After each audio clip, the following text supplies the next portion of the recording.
Bagamat mainit ang panahon, ay celebrate po natin ang init ng salita ng ating Panginoon. At sa umagang ito ay magpapatuloy po tayo sa ating series na Init ng Pananampalataya. Napansin niyo siguro doon sa mga awit natin ay wini-welcome natin ang kapangyarihan ng Diyos to revive us. Na ang purpose po nito, mga kapatid, ay yung panghihina natin,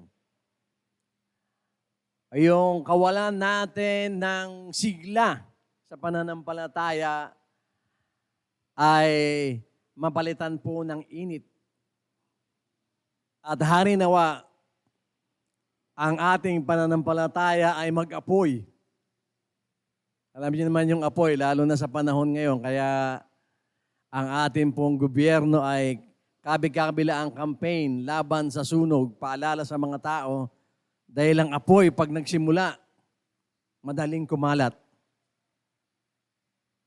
At nawa, yung ating pananampalataya, hindi man ganun kabilis na kumalat, ay patuloy naman na gumagapang para ang iba naman na hindi pa nakakakilala sa ating Panginoon, those who have not experienced the Spirit of the Lord in their lives, yung mga hindi pa nila naranasan ang kadakilaan ng Panginoon sa kanilang buhay, ay maranasan din nila. At yung init ng pananampalataya na meron tayo ngayon, ay magkaroon din sila. Hindi po ba? Tignan niyo po yung katabi ninyo. Napansin siguro pawisan dahil po sa pananampalataya yan. Bakit hindi? Bukod sa init ng panahon, kung wala kayong pananampalataya, kung wala tayong pananampalataya, kung wala tayong init ng pananampalataya, hindi tayo pupunta ngayon dito para habang halos sinisilaban ng ating mga katawan ay pinapakinggan naman natin ang salita ng Diyos. Di po ba? Siguro tayo, kung matagal na tayong mga mananampalataya, maybe some of us, we consider ourselves yung bang parang ang tingin natin sa sarili natin, mabagal tayo mag-mature. Pero kung papansinin po natin, simula nung una hanggang ngayon, may apoy na rin. Di po ba? May apoy na rin na nandyan sa ating puso para sa Panginoon.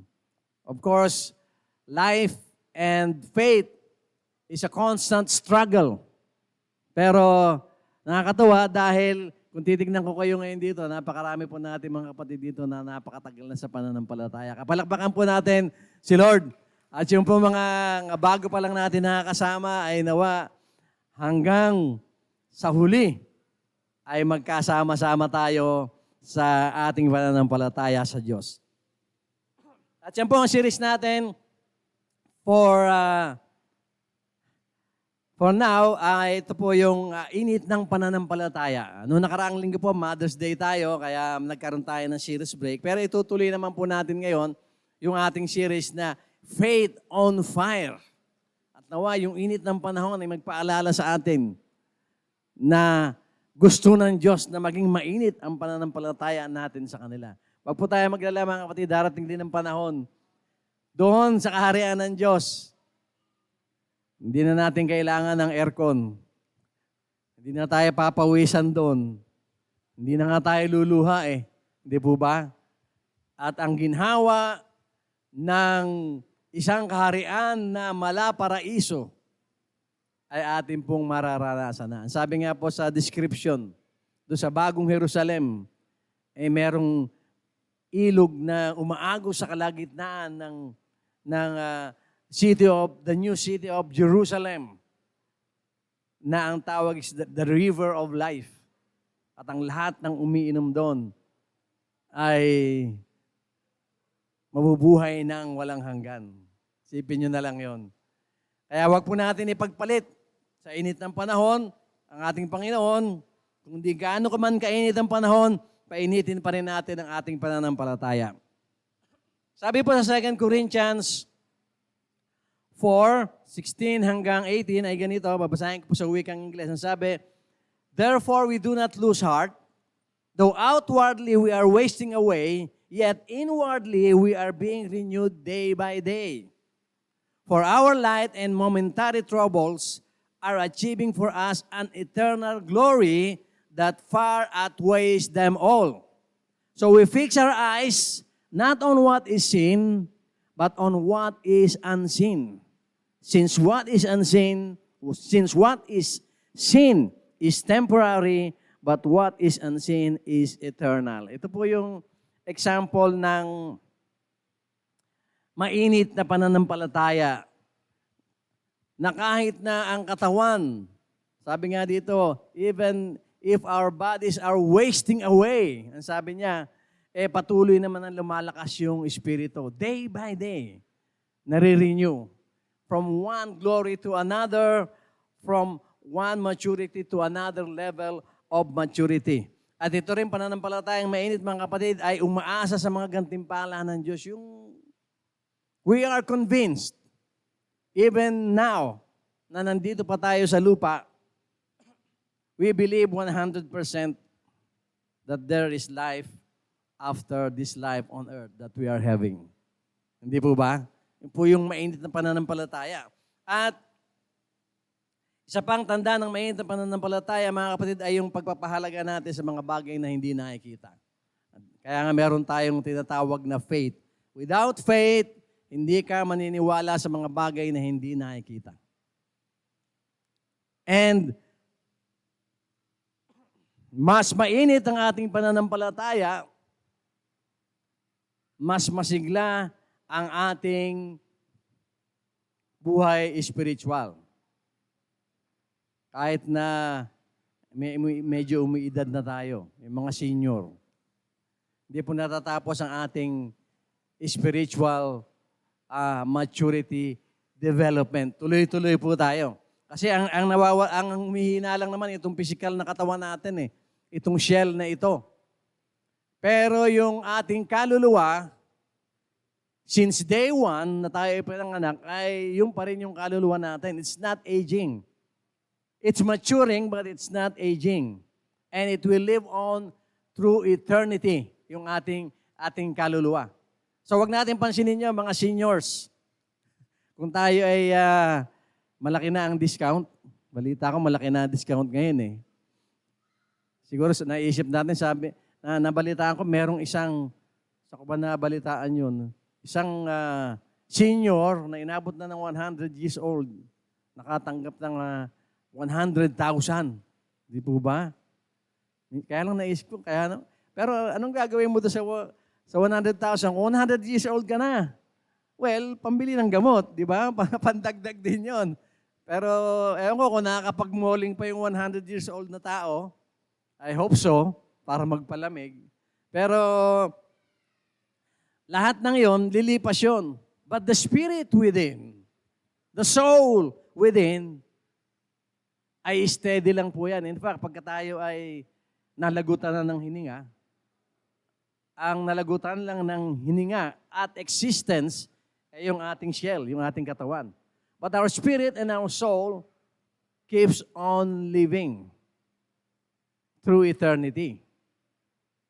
Kaya napakalaking kalugihan kung ipagpapalit natin ang sanlibutan o mga temporal na bagay sa mga bagay na eternal.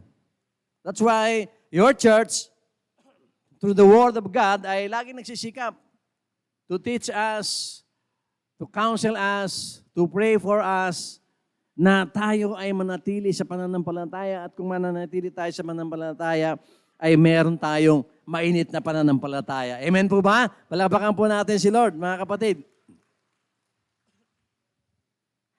Pero mga kapatid, merong karaniwang problema tayong mga mananampalataya, at ito ay yung kakulangan ng paglago.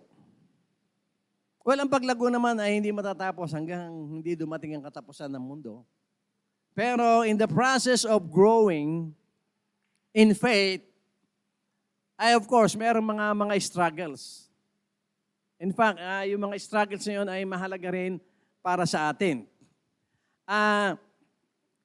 Tayo po mga kapatid ay natagpuan ng Diyos at binigyan niya tayo ng pananampalataya, pero kung minsan tumitigil ang paglago nito. Pero as I've said before, kanina, ay malayo-layo na rin ang ating narating kaysa noon. If we will be honest with ourselves. Kahit pasabihin na medyo pasaway tayo. Pero if you're staying in the church, ibig sabihin something is changing. Something is improving. May maturity. And I hope pagdating natin doon sa tamang maturity na, marirealize natin na yung mga ating mga pinagagawa nung tayo ay immature pa spiritually, ay maalala natin at maging leksyon sa atin para ito naman ay ma-share din natin sa iba kung paano maiuwasan yun. Una mga kapatid, kailangan nating painitin ang ating pananampalataya. Pagkatapos ay patuloy tayong lumago dito. We need strong faith. We need faith on fire para tayo ay lumago. Dahil pag wala yung apoy na yon, mga kapatid, yung pananampalataya natin ay hilaw. Yung pananampalataya natin ay parang nilaga. Na kapag kulang sa apoy, halfway pa lang, nawala na ng apoy, pag kinain mo yung karne, matigas pa. Wala pang lasa. Kaya kailangan natin nung apoy para lumago. Pag-iisipin natin, parang siyempre kailangan ko muna lumago para magka-apoy ang aking pananampalataya. But it's the other way around. According sa sinasabi po ng Bible. At makikita po natin yon sa ikalawang Thessalonica 1-3. Ang sabi po rito, mga kapatid, ito po ay si Apostol Pablo ang nagsasalita sa iglesia sa Thessalonica. Lagi kami nagpapasalamat sa Diyos dahil sa inyo. Nararapat lang na gawin namin ito. Dahil patuloy na lumalago ang pananampalataya nyo. Pinagmamalaki sila ni Apostol Pablo. Patuloy na lumalago ang pananampalataya nyo kay Kristo at pagmamahalan sa isa't isa. Kaya naman, ipinagmamalaki namin kayo sa mga iglesia ng Diyos sa ibang lugar dahil sa katatagan at pananampalataya nyo sa kabila ng lahat ng dinaranas ninyong paghihirap at pag-uusig. Makikita po natin dito in the first place, tuwan-tuwa ang mga apostol sa mga taga sa Thessalonica dahil lumalago ang kanilang pananampalataya. Pero una sa lahat, meron na silang pananampalataya. At yung pananampalataya nila is on fire. Di ba pag sinabi natin, on fire ako ngayon? Sige, laban tayo. Di ba? Yung gano'n, yung pag sinabi natin on fire, yung talagang umaapaw halos yung pananampalataya mo, that you want to keep your faith, that you want to practice your faith, that you want to share your faith. Kasi mainit nga eh. Di ba kaya yung apoy po sa kalan, yung apoy sa kalan, pagka subukan yung kalan na dikusot, pagka tinakpan nyo po yung ibabaw nun, at saka yung butas niya, dito sa baba, mawawala po yung apoy. Kailangan kasi for fire to keep on burning, kailangan meron siyang continuous oxygen na nagpuproduce ng apoy na nagpuproduce ng init. Once na mawala yung apoy, nawawala yung init. Di po ba? So alin po ang nauna? Yung init o yung apoy? Sa pagluluto? Yung apoy muna. Ano ba ang nauna? Init ng panahon o apoy? Apoy muna. Kasi pag wala yung araw, pagkagabi, medyo malamig na, hindi po ba? Eh yung araw, isang malaking bola ng apoy na continuously ay nagbabaga, sumasabog. nagkakaroon sa surface ng araw, meron mga gas storms na may lumalabas na gas from somewhere within the sun na sumasabog na ang katumbas ay ilang ulit ng isang atomic bomb. Dahil ang araw ay may apoy, kaya meron tayong init. Where there is no fire, there is no heat. Kaya nakikita po natin dito sa mga taga Thessalonica, sabi po ni Apostol Pablo, mga kapatid, lagi kaming nagpapasalamat sa Diyos dahil sa inyo. Nararapat lang namin gawin ito dahil patuloy na lumalago ang pananampalataya nyo. Patuloy na lumalago, ibig sabihin meron ng pananampalataya. At yung pananampalataya nilang yon ay nag-iinit. On fire. Yung kanilang pananampalataya. So, mga kapatid, tutunghayan po natin ngayon yung ilang mga bagay na magpapalago ng ating pananampalataya. Given that we already have faith, and hopefully a faith that is burning like fire, kailangan po natin itong ma-maintain yung init ng pananampalataya na yon. How many of us here, dumating tayo sa panahon noon na parang, or even now, maybe some of us, parang nanlalamig ba yung pananampalataya mo? Yung ganon. Pero hindi ka natutuwa ron. Di po ba? May gusto kang gawin.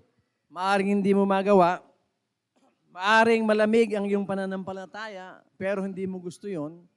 At gusto mo nang magkaroon ka ng pananampalatayang mainit. Hindi po ba? Yung bang pananampalataya mo para kang umuusok. Napapansin po natin yan sa mga kapatid natin, lalo na yung mga baguhan na kita natin on fire sila with the Lord. Talagang pag nakikita natin sila, parang silang umuusok Hindi sa apoy ng impyerno, kundi sa apoy ng pananampalataya. Sa init ng pananampalataya. At isang bagay mapapansin natin, maski tayo, nung bago tayo sa pananampalataya, ay meron tayong kagalakan. Hindi po ba? Yung mga nakapag-encounter noon, o maski na yung hindi nakapag-encounter ay tumanggap sa Panginoon, di ba ang pakiramdam mo ay masaya ka? Nagagala ka? Bakit ka hindi magagala? Kasi una, alam mong pinatawad ni Lord yung kasalanan mo. Pangalawa, alam mong meron kang Panginoon, meron kang Diyos na alam ang tama at dapat sundin. Alam mo na hindi ka na maliligaw, kaya masaya ka. At meron ding pangako ang Diyos na buhay na walang hanggan. Kaya pagkatanggap mo, or even after an encounter, talagang masayang-masaya ka. Talagang gustong-gusto mong i-share yung pananampalataya mo sa iba, yung experience mo sa iba. Na nawa ma-experience din nila, no? Ito yung kagalakan na mapapansin natin sa mga mananampalataya. Kapag tumatagal na tayo, maski tayo ay namamanhid na dun sa kagalakan na yon. Pero time and time again, dahil tayo pinapaalalahanan ng Panginoon that our faith is on fire, or our faith should be on fire. Kaya minsan yung apoy, alam nyo, minsan lumihina So kailangan gatungan. Para tayong mga digatong di po ba? Sana magpadala si Lord ng LPG, spiritual LPG sa atin. Ikabit sa ating mga baywang para tayo ay medyo nang lalamig sisindihan ni Lord.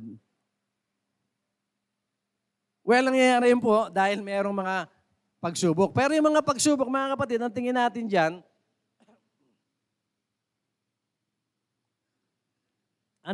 dyan, parang, pwede bang wala na lang pagsubok? Di ba iniisip natin yon? Sino sa atin dito ang iniisip mo? Sana dumating na si Lord. Bakit mo gustong dumating si Lord? Muna para matigil na yung pagsubok. Hindi po ba? Dahil kasi sabi ni Lord, pagdating sa kanyang kaharian niya, hindi ka naluluha, hindi ka na magkakasakit. You may not even need to eat. Hindi ka na nga magtatrabaho, hindi ka na maghahanap ng kakainin. Laging merong whatever that food may be. Kung spiritual food man yun or whatever. Kasi magkakaroon tayo ng bagong katawan, resurrected body, heavenly body, spiritual body. Andun yung espiritu at kaluluwa natin. But it's a different kind of body na ibibigay sa atin ng Diyos pagdating ng araw. Kaya dapat mga kapatid ay patuloy tayong painitin natin yung ating pananampalataya. And one thing that the Bible is telling us this morning, para manatili ang apoy ng ating pananampalataya, kailangang mag-alak tayo sa pagsubok. And this is what we hate most. Pagsubok, paano ko mag-alak dyan? Ayaw ko niyan. Since grade 1, pag may exam, ayaw na natin di ba? Nakagraduate na tayo ng college, may exam na naman. Exam na naman, di ba? Ayaw natin noon. Natandaan ko noon na tayo ay meron tinatawag na School of Leaders dito sa church. At minsan yung iba nadidelay sila, hindi sila nakakasundo sa SOL. Sabi ko sa kanila, basahin nyo na lang yung yung hindi nyo na nasundan na napasukan na klase at bibigyan ko kayo ng exam. Bigla po akong sinamangutan. Ano, bibigyan pa kami ng exam? Ayaw natin ng pagsubok. Pero tingnan natin kung ano sinasabi ng Bible. Bakit sabi ng Bible? May magalak tayo sa pagsubok. Basahin po natin sinasabi sa Santiago 1:2 hanggang 4. Sabi po rito, mga kapatid, magalak kayo sa tuwing dumaranas kayo ng mga pagsubok. Sabihin mo sa katabi mo, tignan mo yung katabi mo. Sabihin mo, magalak ka sa pagsubok. Mga kapatid, magalak kayo sa tuwing dumaranas kayo ng mga pagsubok sapagkat alam ninyong nagdudulot ito ng katatagan sa inyong pananampalataya. Nagdadagdag ito ng apoy sa ating pananampalataya. Nagpapatatag ito at nagpapagalago. Sa verse 4 ang sabi, kaya tiisin ninyo ang mga pagsubok upang maging ganap at walang anumang pagkukulang ang buhay nyo. Dito po sa verse 4 may sinasabi, sa bandang huli, sabi po, basahin na natin yung buong verse 4. Ang sabi, kaya tiisin ninyo ang mga pagsubok upang maging ganap at walang anumang pagkukulang ang buhay nyo. Basahin po natin maigi. Ibig sabihin, kung walang pagsubok, kulang ang buhay natin.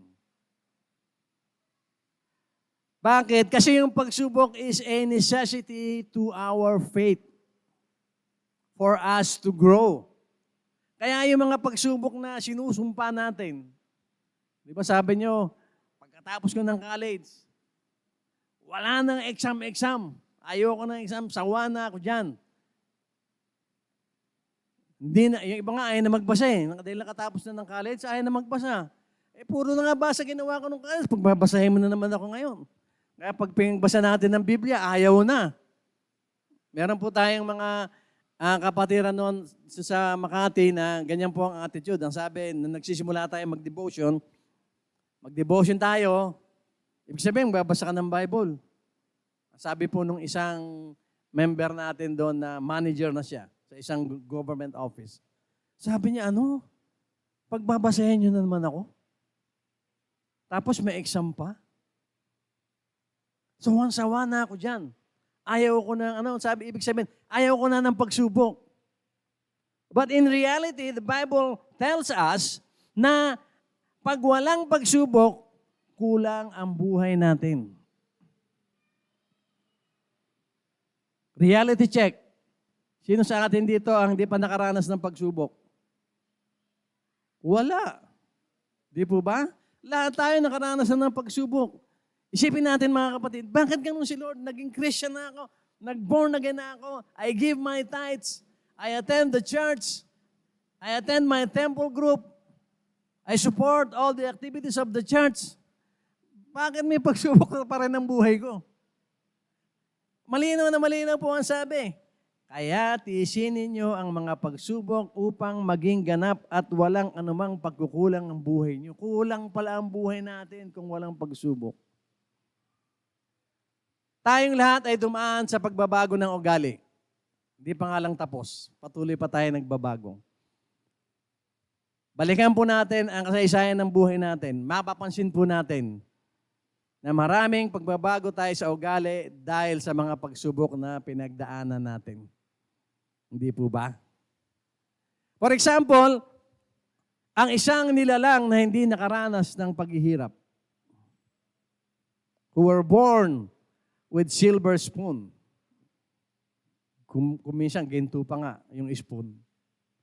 Mahirap niyang maintindihan ang isang mahirap na tao. Mahirap niyang maintindihan kung bakit ganon ang ugali ng mahihirap hindi katulad ng mayayaman. Dahil hindi niya alam yung pagsubok na dinaanan ng mahihirap. Of course, kahit yung pinakamayaman sa ibabaw ng lupa, may pagsubok pa rin. Kahit gaano ikaw pinakamayaman sa buong mundo, hindi pwedeng walang pagsubok, may pagsubok ka pa rin. Kailangan kasi. Napansin niyo ang ating Panginoong Jesucristo ay bumaba mula sa langit, nagkatawang tao. Naranasan niya ang lahat ng pagsubok natin. Kasi sinasabi sa Bible, huwag kayong malungkot kapag kayo sinusubok. Ang Panginoon nga nakaranas ng pagsubok. Kaya nga the best qualified high priest natin ay ang ating Panginoong Yesus sa harap ng Diyos Ama. Kasi alam niya ang pinagdaanan natin. Alam niya ang mga pagsubok na dinaanan natin. At alam din ng Diyos na sa mga pagsubok ay lumalago po tayo. Kaya lang, alam niyo, pag sinusubok tayo, ang kaaway usually, pag sinubo ka niya, usually unaware ka. Yung, alam mo ba, mamaya susubukan ka ng diablo, hindi mo naman alam di ba? Ang nagandang takbo ng buhay mo, pag-isip mo ng umaga, masaya ka, ang sarap ng almusal mo, ang tanghalian mo, lechon, maya-maya, kampante ka, maaaring naka-aircon ka pa, habang nag-soft drink ka. Paglabas mo ng pinto, eto na si diablo. Ginulo na yung isip mo. Nagkagulo-gulo na kayo sa bahay, nag-away-away na kayo. Kasi hindi mo alam Off guard tayo But, kailangan nating alalahanin mga kapatid na yung pagsubok na yon ay pinayagan ni Lord for our own good. Kaya pag naisip natin yon, may pagsubok ako. May umaaway sa akin, may bumabastos sa akin. Meron akong problema. Praise God, may pagsubok ako. Bakit? Sabi ni Lord magalak daw ako sa pagsubok. At pag inisip talaga natin, mga kapatid, logically, by sense of reasoning, kung hindi tayo nakadaan sa maraming problema sa buhay, hindi tayo kasing mature ngayon. Yung physical body na lamang natin, di ba? Dahil sa mga pagsubok na dala ng panahon at ng gravity, habang tumatagal, lumulukot yung ating mukha. Ganon din yung ating spirituality. Dumadaan sa mga pagsubok. Yung ating espiritu ay merong mga latay ng pagsubok, pero lahat ng yon ay nagdulot sa atin ng paglago. So in order for us to grow more and more in the Lord, kailangan magalak tayo sa pagsubok. Bakit? Kasi pag hindi tayo nagalak sa pagsubok, ayaw ko na, hindi na ako mag-charge sa Sunday. Pagsubok na naman ako. So when the day comes na subukin ka na naman ng diablo, even if you are no longer in the faith, wala kang tibay ng tuhod para malampasan ang pagsubok na gagawin ng diablo kasi nakabukod ka na sa Panginoon. And the more we abhor tests, ay mas bumabagal ang pag-mature natin. Alam niyo, pagdating sa church, dahil tayong lahat ay mga tao na imperfect, even in our health, marami po talagang problema. Napansin niyo siguro, this week, ilang beses po ako nagpadala ng message sa mga leaders na I hope ay pinangalat naman sa ating mga member. Meron tayong mga kapatid na nasa ospital, may din na sa ospital. Meron tayong mga kapatid na lumabas na sa ospital, nagpapasalamat tayo, dinig yung prayer natin. Kahapon lang yung ating mga elder sa TBC Bicol ay na-ospital. Laging meron ganon. Hindi tayo natutuwa na may na-ospital. Pero natutuwa tayo, sabi ng Panginoon, dapat pag mayroong mga pagsubok. Because yung mga pagsubok, they are bound to happen. Kasi hindi tayo lalago. Simpleng illustration mga kapatid. Pumunta ka sa gym ng weights, yung mga nagbubuhat ng mga mabibigat na bakal. Mag-enroll ka ron for 30 days. Pero dahil nag-enroll ka lang, papasok ka lang sa gym, pagdating mo sa gym, may baon ka, may soft drink ka, may pagkain ka, hindi ka nagbubuhat, kain ka lang ng kain. Lalo na pag nag-enroll mo ng gym, yung mga aircon, pakuya-kuya ka doon. After 30 days, hindi muscle na lumaki sa'yo. Ang tiyan mo ang lumaki, kakakain, di po ba? Pero kung magbubuhat ka ng mabibigat na bakal na napakahirap, isipin mo, binabayaran mo na yung gym, pinahirapan ka pa. Ilang kilong bakal na pinabubuhat sa'yo, magbabayad ka pa sa kanila. That is an evidence that tells us that if there is no pain, there is no gain. Pag tayo ay walang pagsubok, wala tayong mahihitang paglago. Kaya magalak po tayo sa pagsubok, mga kapatid. Sana po, dumating tayo sa point, mga kapatid, na kapag tayo ay sinusubok ng Panginoon, ang nagpa-flash kagad sa isip natin, excitement. May pagsubok si Lord. Sigurado, pagkatapos nito, may blessing. Sa gym, may pagsubok, kailangan buhatin mo yung dumbbell na napakabigat. Bakit sinusubok yung muscle mo sa pamamagitan ng dumbbell? Kasi ang blessing no, lalaki yung muscle mo. So no pain, no gain. Pain is part of our lives here on earth. And we experience pain through testing. Nakakaranas po tayo ng sakit ng damdamin, ng katawan, ng puso, ng pag-iisip dahil sa mga pagsubok. Pero may bunga po ito. Yun po ang maganda. Sapagkat mga kapatid, ang matured na pananampalataya ay patuloy na tumatatag kahit na may pagsubok. Mas maraming pagsubok, mas maraming development in maturity. Kaya po maski sa sa ating pang-araw-araw na buhay, sino po ba yung mas maraming alam? Supposedly yung mas may edad. Di po ba? Kasi yung mga bata pa, marami pa silang din na experience na pagsubok. Yung isang bata lang na hindi pa marunong magmaneho, wala po yung takot. 3 years old, 5 years old, 6 years old, 7 years old. Wala po yung takot na tumawid ng kalye. Kasi hindi pa yan naka-experience ng aksidente. Probably hindi pa siya nakakita ng aksidente. Pero subukin mo kung yung batang yon, once upon a time, wag naman mangyari, bata pa siya, na-aksidente siya, natandaan yon, hindi siya maglalakas tumawid basta-basta sa kalye. Di po ba? Kasi nag-mature na siya kahit papaano. Eh. Kaya po, itong mga pagsubok, dapat ay tawanan natin. Sabi nga rito, mga kapatid sa English, count it all joy when you meet trials of various kinds. Ibig sabihin, there is nothing in testing or wala kahit anumang sa pagsubok na hindi natin pakikinabangan. Simula nito hanggang katapusan, papakinabangan po natin yun. Dahil nagpapalago po yon ng ating pananampalataya. Pangalawang itinuturo sa atin ng mga taga-Thessalonica, ukol sa maturity na nakukuha natin sa mainit na pananampalataya ay mamuhay ng karapat-dapat. Kanina, magalak sa pagsubok. Sino sa inyo rito ang may pagsubok kanina? Sabi mo, hindi na ako mag-charge muna, may pagsubok ako eh. Pero nag-charge ka. Baka pagbalik mo, yung pagsubok mo, na-solve na. Ay, yun lang pala. Hindi po ba?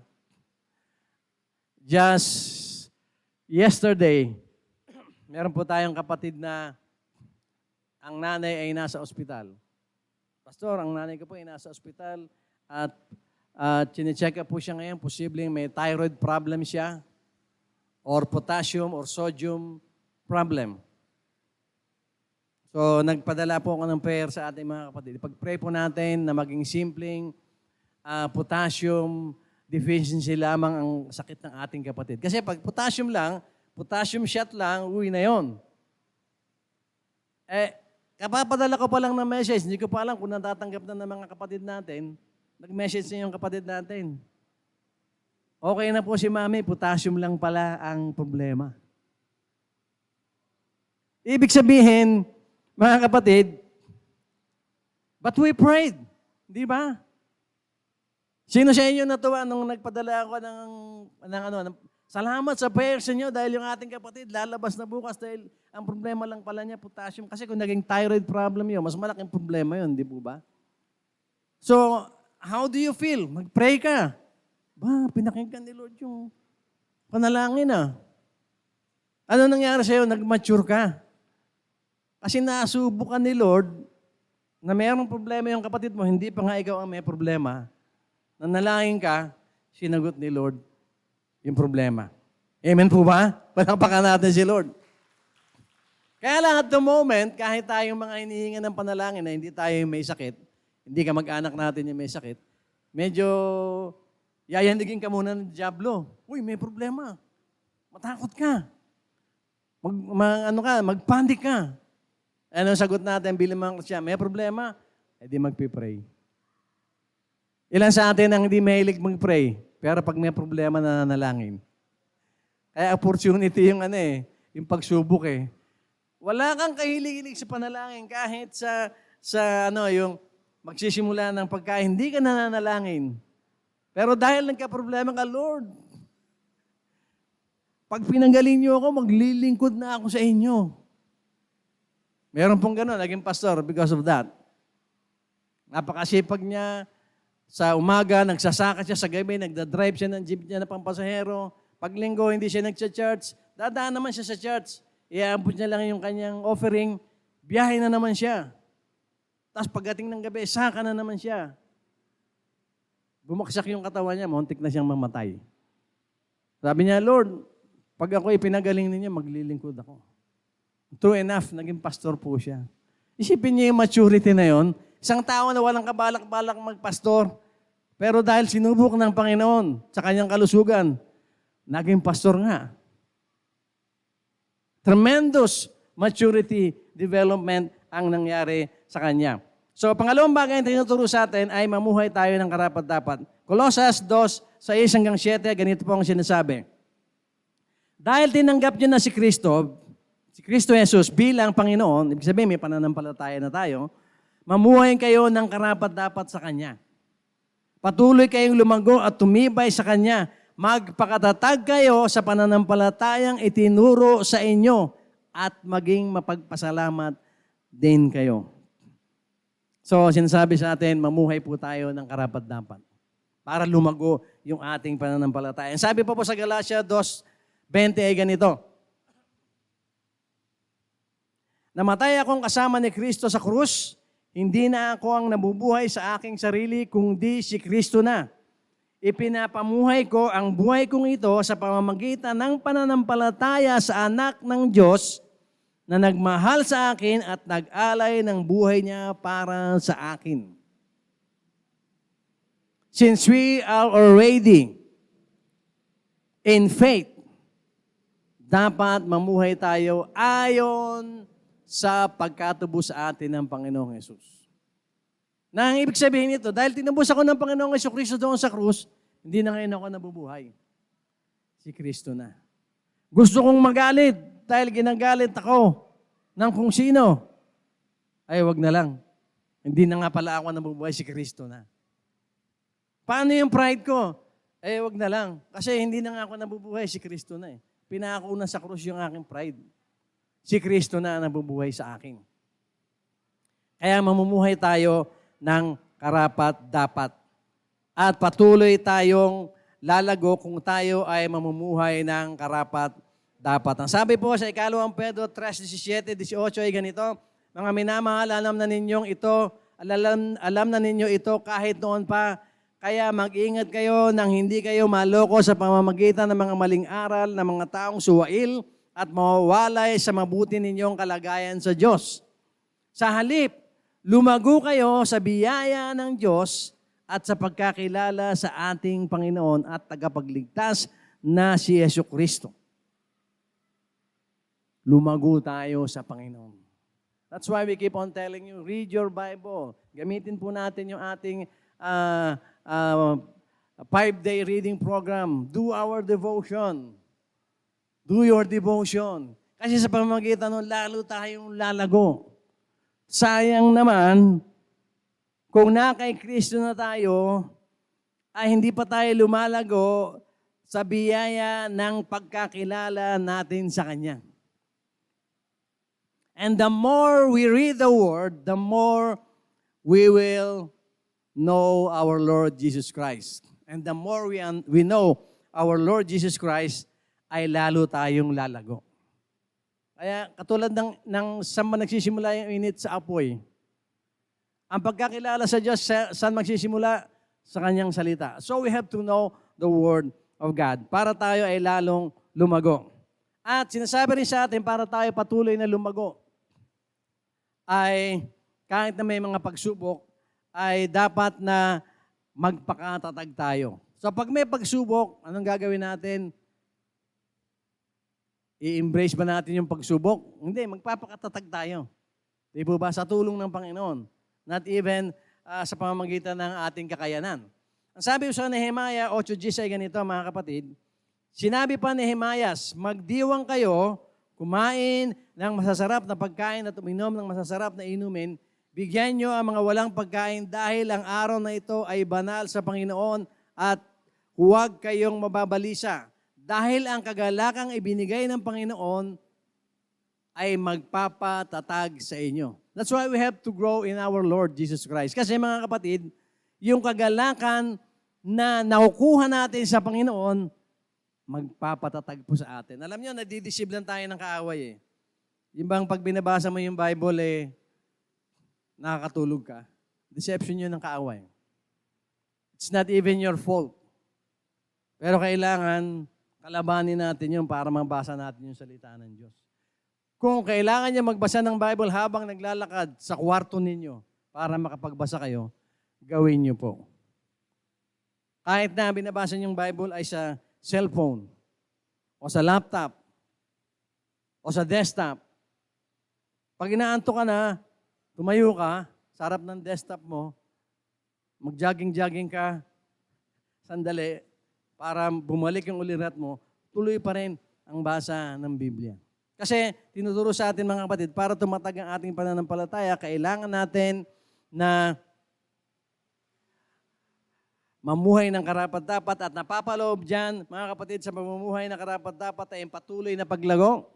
Kailangan meron tayong resolve sa sarili natin. Dahil ako'y Kristiyano na, patuloy akong lalago. Kailangan may resolve tayong ganun. At dahil Kristiyano ako ay magpapatatag. Maging ang kasiyahan ko ay kukunin ko sa Panginoon. Dahil ang kasiyahan, ang kagalakan na ibinibigay ng Panginoon ay magpapatatag sa akin. Kaya po, we discourage, kung maaari lamang, na kahit na ang pamilya ay may kasiyahan, may victory, gumraduate si anak with honors, birthday ni ganito, pasalamat sa Diyos at binigay siya sa atin ni Lord. Sa pagdating ng Sunday, dapat nandito. Dahil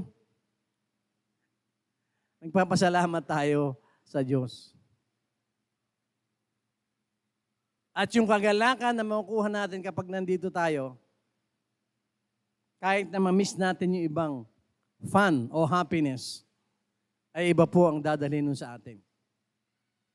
Tagumpay po ang dadalhin noon sa atin. Kaya mga kapatid, in conclusion, ang mga taga-Thessalonica po ay tagumpay sa kanilang pananampalatayang mainit dahil patuloy nilang isinasabuhay o pinapractice ang kanilang pananampalataya, kaya naman patuloy din silang lumalago. Practice our faith on a daily basis.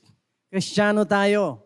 And when we practice, tumatatag ang ating pagiging mananampalataya. Hindi ba? Ano ang sabi, madalas nating marinig noon, practice makes perfect. Mali po yun. Practice makes permanent. Pag pinapractice mo yung pananampalataya mo, lalong nagiging permanente ang pagiging anak mo ng Diyos at ikaw ay lalago. Para lumago tayo sa pananampalataya, una sa lahat ay kailangan natin ng mainit na pananampalataya, of course. Kailangan muna meron tayong apoy. Pag mainit ang ating pananampalataya, ay lalago tayo ng lalago. Habang umiinit, lalong lumalago. Pag nangyari ito, ay matatagpuan na lamang natin ang ating sarili na malago na sa Panginoon. I know, gusto nating lahat yan eh. At ma-enjoy natin ang ating pananampalataya. Kung sa tingin mo, para bang ikaw as a Christian ay sumusunod ka lang sa agos, what is the joy in that? Kailangan mo sumunod sa Diyos, hindi sa agos. Kung umaagos man ang ilog, ikaw ay parang bangka na may motor. Nauunahan mo pa yung agos ng ilog. Dahil sa init ng iyong pananampalataya. Kaya, pag nangyari ito mga kapatid sa ating sarili, matatagpuan na lamang natin ang ating sarili na malago sa Panginoon. I hope that day will come to us. Ano na-experience na ito ng marami sa atin?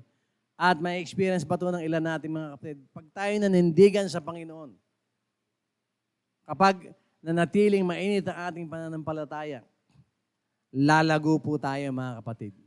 Kaya ingatan po natin ang ating mga sarili at magalak po tayo sa mga pagsubok at pangalawa ay mamuhay tayo ng karapat-dapat. Pag pinagsama po natin yan mga kapatid, maturity ng ating spiritualidad ang mangyayari. Amen po ba? Palapakan po natin si Lord. Purihin ang Panginoon.